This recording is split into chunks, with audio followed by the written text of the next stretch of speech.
Dataran tinggi kota wisata Batu merupakan salah satu pusat penghasil sayur dan buah-buahan bagi Provinsi Jawa Timur.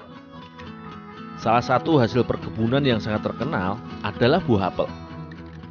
Buah subtropis ini sudah puluhan tahun menjadi komoditas utama kota Batu. Jenis apel Ana dan mana lagi tumbuh subur di kota Malang yang terletak di ketinggian sekitar 1000 meter di atas permukaan laut ini. Dengan perawatan dan pola tanam yang baik, apel Malang mampu dipanen sekitar 6 bulan dengan hasil mencapai 20 ton per hektarnya. Di kebun yang dikelola keluarga Pak Giman ini, aku bersama para petani lainnya memetik apel jenis Ana yang menjadi primadona dari Malang. Buah apel yang sudah berukuran sekepalan tangan dengan kulit buah berwarna merah cerah dan mengkilap berarti sudah tua dan bisa dipetik. Nantinya, apel-apel ini akan dipasok untuk memenuhi kebutuhan pasar Jawa Timur hingga beberapa daerah di Pulau Sumatera hingga Sulawesi. Di musim panen ini, harga apel terbilang baik, sekitar Rp10.000 per kilo jika dibeli langsung di kebun. Apel-apel yang sudah dipanen harus langsung didistribusikan, karena daya tahan apel Malang ini hanya 2 minggu setelah pemanenannya. Mengkonsumsi apel lokal, selain lebih segar, juga kandungan gizinya tidak kalah dengan apel impor lainnya. Mengkonsumsi apel yang mengandung senyawa fenol dan antioksidan ini dapat membantu mencegah penyakit kanker. Untuk memenuhi permintaan pasar, apel yang dipanen disortir terlebih dahulu sebelum dijual. Buah apel super yang berukuran besar dan berkualitas baik akan langsung dijual segar. Sementara apel kualitas kedua akan diolah menjadi beberapa jenis cemilan dan panganan olahan apel lainnya untuk memberi nilai jual yang lebih pada hasil komoditas lokal ini.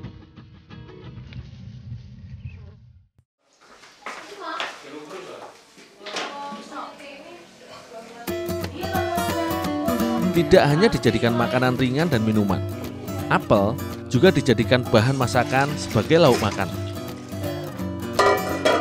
Di Desa Tulungrejo, Kota Batu, aku bersama keluarga Ibu Yayu akan memasak gulai dan pepes apel yang istimewa. Untuk dimasak, apel Ana yang sudah dipanen aku cuci bersih untuk menghilangkan sisa kotoran yang melekat di kulit buahnya.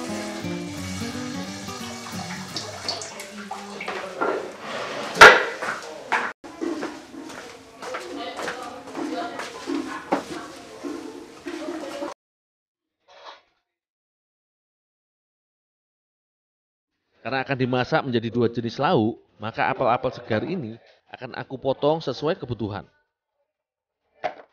Khusus untuk gulai apel, buah merah ini dipotong menjadi beberapa bagian dan biji di bagian tengah buahnya dibuang.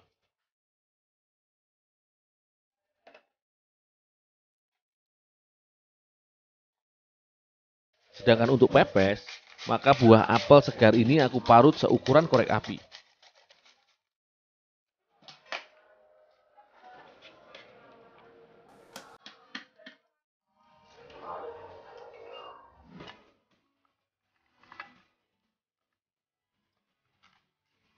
Bumbu pepes apel terdiri atas campuran bawang merah dan bawang putih serta cabai merah yang ditumbuk halus dan dicampur dengan kemiri. Gula dan garam juga ditambahkan sebagai bahan penyedap.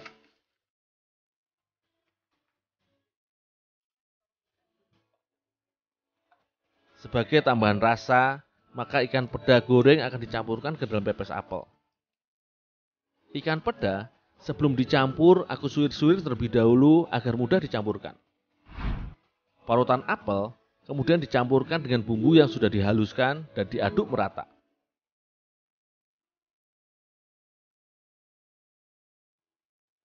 Suiran ikan peda selanjutnya dicampurkan dengan apel parut dan bumbu serta dibungkus daun pisang.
Untuk memasak gulai apel, maka bumbu berupa bawang merah, bawang putih, ketumbar, serta lada dihaluskan. Cabai merah dan kunyit serta kemiri juga menjadi bahan pelengkap masakan berkuah ini dan ikut ditumbuk. Begitu pula dengan lengkuas serta gula dan garam akan menjadi bahan penyedap tambahan.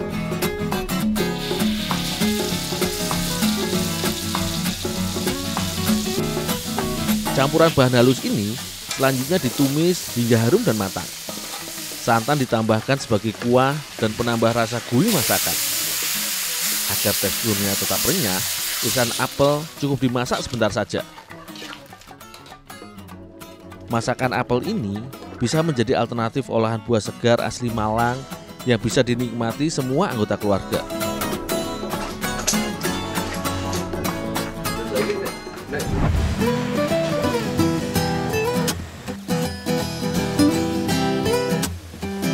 Sudah sejak beberapa tahun terakhir ini, musang atau Paradoxurus hermaphroditus menjadi sangat terkenal atas kemampuannya mencerna biji kopi hingga menghasilkan kopi luwak yang melegenda. Biji kopi yang ditelan luwak tidak akan hancur tercerna di dalam perut luwak, sehingga akan dikeluarkan utuh melalui kotorannya. Hasilnya, biji kopi yang masih terbungkus kulit ari ini telah mengalami proses fermentasi selama beberapa jam di dalam sistem pencernaan luwak. Selain itu, proses pengolahan untuk mendapatkan biji kopi luwak terbilang lama. Jadi, wajar saja jika harga jualnya sangat mahal dan terbilang istimewa. Saat ini, harga kopi luwak di pasaran lokal mencapai Rp1,5 juta dan akan semakin mahal saat tidak musim kopi dan persediaan di pasaran juga tidak ada. Di tempat produksi kopi luwak Jatimulyo milik keluarga Pak Agus ini, luwak sudah terlatih untuk makan biji kopi. Saat diberi makan, sisa kotoran biji kopi luwak diambil dan dikumpulkan untuk diolah. Di saat siang hari, luwak memang tidak terlalu lahap makan biji kopi. Barulah malam hari, luwak akan lebih banyak makannya.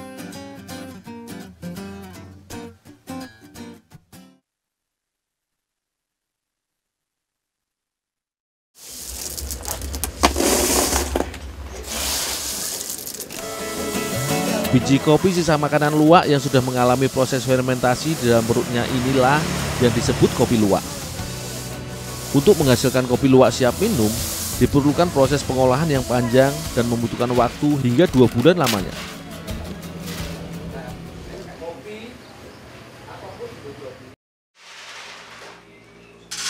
Untuk mendapatkan bubuk kopi luwak yang nikmat, biji kopi kering selanjutnya disangrai hingga berwarna kehitaman.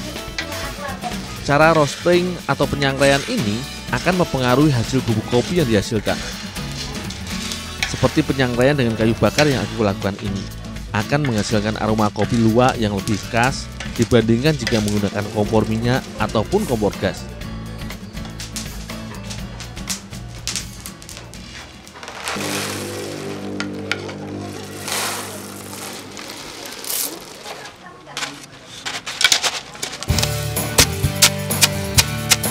Biji kopi sangrai yang sudah berwarna kehitaman ini selanjutnya langsung ditumbuk hingga halus. Hasil kopi tumbuk ini diayak hingga menyisakan bubuk kopi beraroma harum saja. Kopi luwak memiliki kandungan asam yang lebih rendah dibandingkan kopi jenis lainnya, sehingga aman bagi lambung. Menurut penelitian, manfaat antioksidan kopi luwak dapat mencegah rusaknya dan mengurangi peradangan sel otak.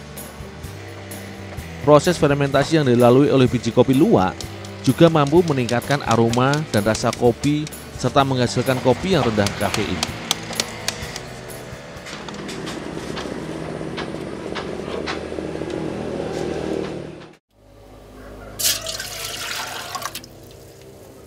Jika kopi bubuk biasanya akan diseduh dengan air panas untuk dibuat menjadi minuman panas, maka kali ini bersama Ibu Sus kami akan mengolah kopi luwak ini menjadi bahan untuk membuat kue tradisional.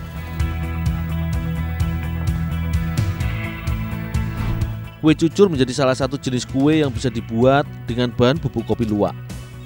Bahan kue cucur berupa campuran tepung beras dengan tepung terigu, serta tepung kanji dan bubuk kopi luwak.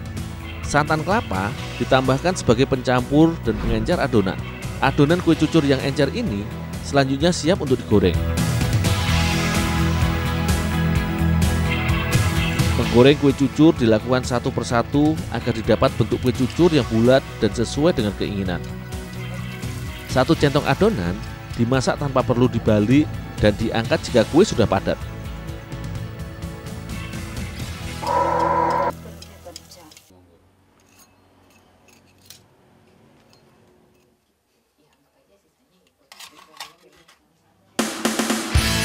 Selain kue cucur, Bu Sus juga akan membuat kue bugis dengan bubuk kopi luwak. Bahannya berupa tepung ketan dicampur dengan gula garam, serta bubuk kopi luwak dan diaduk hingga merata. Santan juga ditambahkan untuk menyatukan bahan. Adonan kue bugis dibuat lebih padat dibandingkan dengan adonan kue cucur. Adonan yang sudah diaduk hingga kalis ini selanjutnya dibungkus ke dalam daun pisang dengan besaran sesuai keinginan.